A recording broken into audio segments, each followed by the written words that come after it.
Nice. Okay, today on the show, I am joined by another independent wrestler from the States, Mr. Johnny O'Mara. How are you doing, sir? I'm doing well. How are you? Not doing too bad. Welcome to Ireland. It's a very Irish name you have anyway. Yeah, it's family name. So Yeah. Is hoping that to your make it over there. is that your real name, your real last name? Yeah. No, it comes from a couple generations back. It was that or Fitzpatrick, and Fitzpatrick's a lot harder to sign. Yeah, yeah. But two very Irish names nonetheless. Yeah. Yeah. So do you want to tell us a bit about yourself then for people that wouldn't know you, Johnny? Yeah, I've been on the indie scene here in Texas for about 3 years now. Just plugging away, fighting anyone that's willing to get in the ring with me. I come from a legit combat sports background, Taekwondo, boxing, shoot wrestling, and been a wrestling fan my whole life since before I can remember. And finally got the chance 3 years ago to get involved in the business. Yeah. When you say you had background in Taekwondo and different types of fighting, do you think that helped you stepping into the wrestling ring, even though obviously it's a lot different? Uh, it helps in some ways, it hinders in others.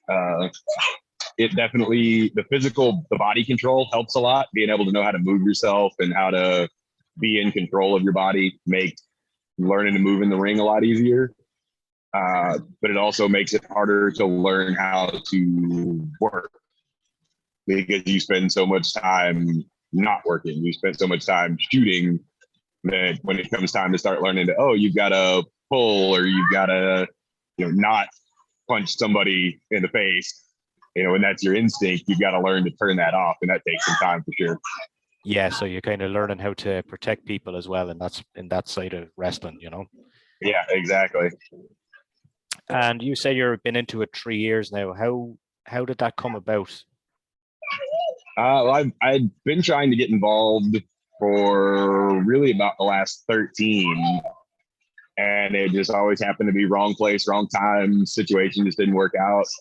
I tried for a local promotion where I'm based out of when I was about 22, and it just timing didn't work out. And I wound up moving across the country up into Indiana for a while, tried to get involved up there, and it just didn't work out. Went to Arizona for a little while, tried to get involved in the scene there, and everything just fell through. Finally came back here and had been kind of out of it, hadn't even really been watching much. And then there was caught a flyer for a local show here in the town I live in, and decided, I want to take my family, I want to get them involved in it, let them see, get the joy of it that I had when I was growing up. And just happened to mention that it was something I'd always wanted to do. And my ex-wife mentioned, well, hey, I know a guy that comes into my office. Him and his son are both wrestlers, and they're talking about starting their own promotion. Do you want to talk to him? And yeah, sure. So gave them a call. They said, yeah, we're starting up a promotion. We're starting a school along with it. We've got a ring at our house. Here's the address. Come out, let's talk. And that was how it started. Yeah, and it seems from the outside looking in at the moment, particularly in Texas, like the wrestling scene there is thriving. Would that be fair to say? Oh, absolutely. It's the scene here is great. I love being here. It's great to get out of the state and travel around, but there's so many opportunities here in Texas for guys, and there's so many great workers here that you can have great matches every weekend just staying in the state. Yeah, I've never been to America. I've never been to Texas, but I am coming to Dallas next year for WrestleMania. That's awesome. Yeah, really looking forward to it. Yeah, I'm excited about it too. It's always the whole week. Every time WrestleMania comes to Dallas, it's always great here. Yeah, you're obviously going to attend then, yeah? I'm going to try to, yeah. I'm definitely going to try. I'll definitely be hitting up all the shows that pop up around WrestleMania, but hopefully I'll be able to make it to the show itself. Yeah, because you mentioned that about the shows, and I'd be going with a lot of people that want to go to, say, NXT and Hall of Fame. But I'm thinking I might kick back out of that stuff and try hit a few independent shows.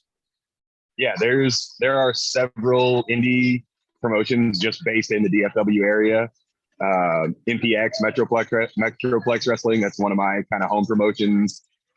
They're based just right outside of Dallas. DFW All Pro is based right outside of Dallas. VIP Wrestling, they bring in they get some of the best names on the indie scene, and then they bring in big names, JTG, the Fatu brothers. They've been bringing in a ton of great guys and putting them with the local guys here and just showcasing what our local guys could do with those big name guys. So yeah, I'm excited to see what everybody's going to be doing next year for the indie guys when WrestleMania comes down. When you say like you were obviously always a big fan of wrestling, who was your influences from your childhood growing up? When I was real young, real little, Roddy Piper caught my attention real early on for sure. He wasn't the biggest guy, but he was a loudmouth talker and just willing to get in there and fight with anyone that got in. Then when ECW in the early 90s and then WCW in the mid 90s started bringing in the smaller guys that had made a name for themselves in Mexico and Japan, Guerrero, Dean Malenko, Rey Mysterio, when those guys started coming in and really started making a name for themselves on the national scene, that was when I kind of clicked and went, oh, like this is something that I could really do. This is something that I really want to be into. Yeah. And in terms of the character you portray at the moment, obviously there's an Irish aspect to it as well. What was the background and origin behind that character? Did you develop it yourself? Yeah, it's really mostly just me with the volume turned way up. My great grandparents immigrated from Ireland, so we've got a lot of Irish culture still in our family. And growing up, I came up in the punk rock scene, and so obviously fell into Dropkick Murphys, Flogging Molly, the Pogues, the Tossers, all those old school guys. And when I first got into wrestling, I was trying to do more of like a character, and I tried and it worked for a little while, but I would always just run out of steam and be like, I don't know where I'm going to go with it anymore. And, I just decided I'm just going to take me. I'm going to turn the volume up to 11 and, turn up the punk, and that's who I'm going to be. And what's the general reception like behind your character?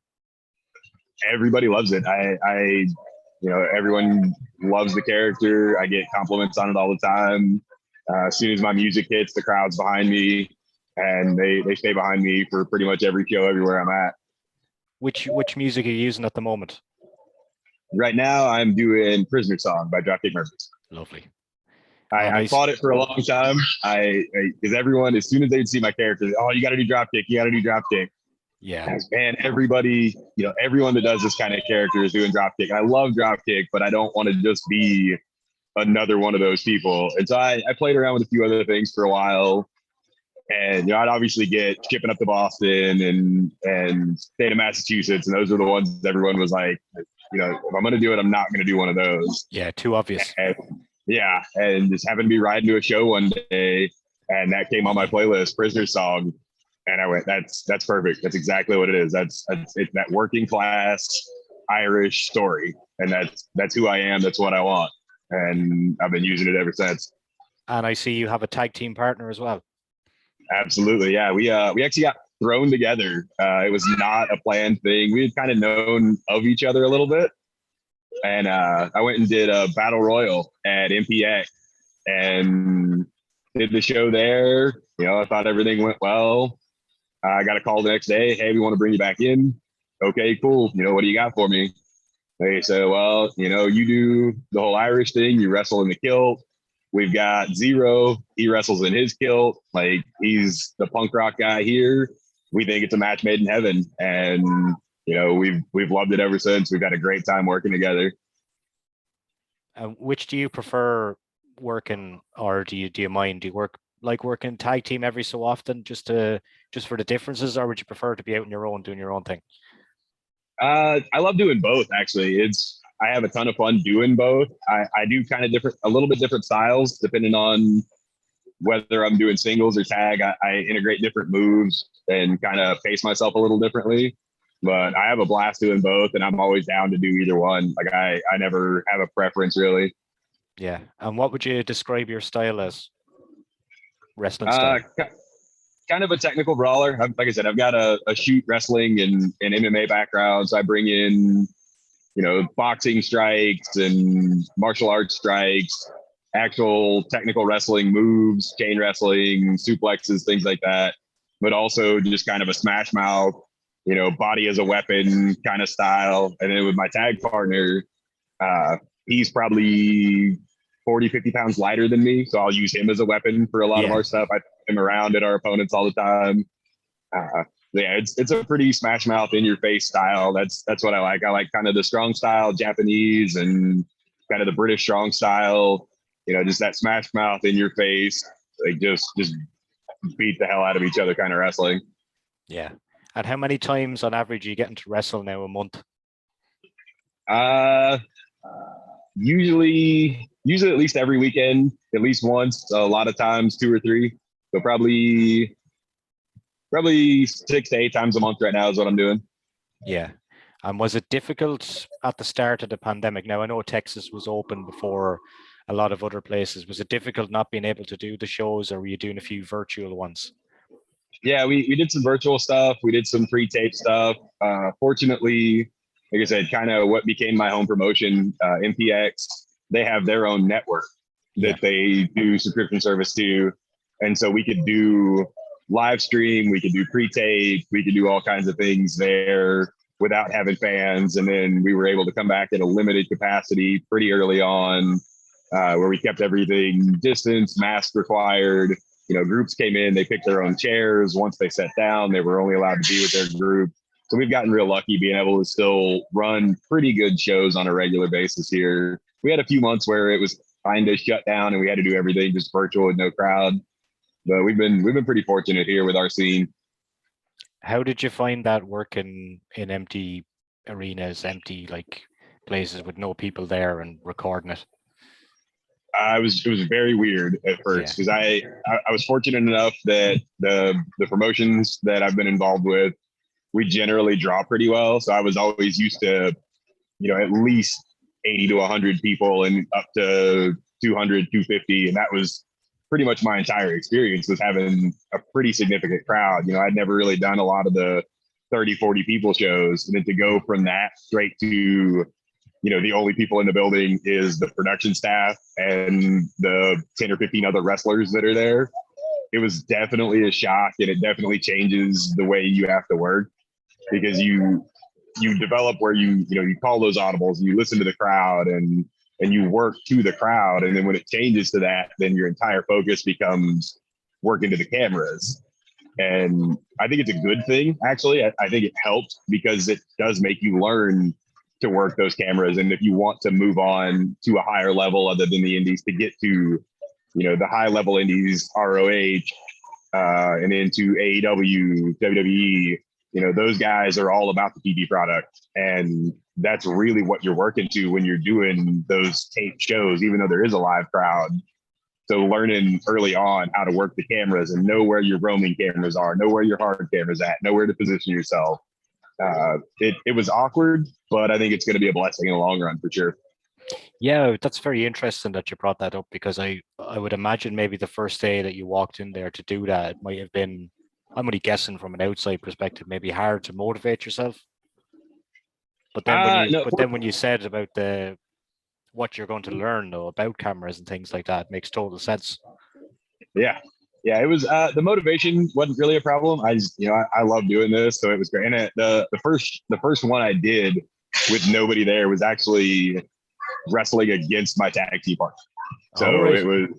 it was a blast. And he's another guy. He's the same way. He's that smash mouth, like, safe, but if it's safe and we can go full bore, let's go full bore. Let's not worry about having to pull what we don't need to pull. If we can go full bore, let's do it. And I love working that style. And so to get to work with him and, that be the introduction to not having a crowd, it was the best way to come into it. Yeah. Okay. So what are your plans for the future? Where do you see yourself going, and where do you want to get to? I'm just trying to go as far as I can. I got started late. I'm 35. So, but now, that used to be kind of into the line for a lot of guys, but now you're seeing, AJ Styles and Edge and all those guys that are getting into their 40s and are still having, top quality matches that really, the age isn't so much an issue now. I don't know that I would do well in the WWE style. I don't know that I prefer that style of wrestling. I like their product, but I don't know that style's for me. I think the Ring of Honor, the AEW style, a little more freestyle, more letting guys work their own style would be beneficial. I'm trying to branch out here, go some more places, get to travel more. I haven't been traveling a lot lately, but hopefully get to travel around some more and just kind of take it as far as I can go. There's no real set goal in mind as far as making it to a specific promotion. As long as I'm having fun and I'm loving what I'm doing and just taking it as far as I can take it, that's the real goal. Yeah, 35 is still young, because you see, like, there's a big buzz now in wrestling this week about CM Punk. Looks like he's about to join AEW, which will cause that's going to cause a lot of traction to those guys, I think. And for sure. I think he's, what is he, 42 now? I think he's got to be getting close to that. For sure. And he's kind of like restarting, I guess, after 7 years. So it's never too late, really. Yeah.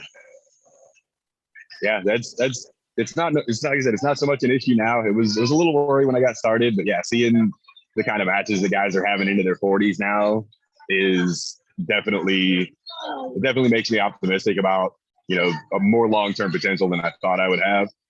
But it's just, like I said, as far as I can take it, as long as I'm having fun, as long as I get to tell the stories I want to tell and have the kind of matches I want to have, then that's the real goal. Yeah. Listen, it was great to talk to you today, man. And I'll hopefully see you in Dallas next year, and you enjoy the pool. Thank you, sir.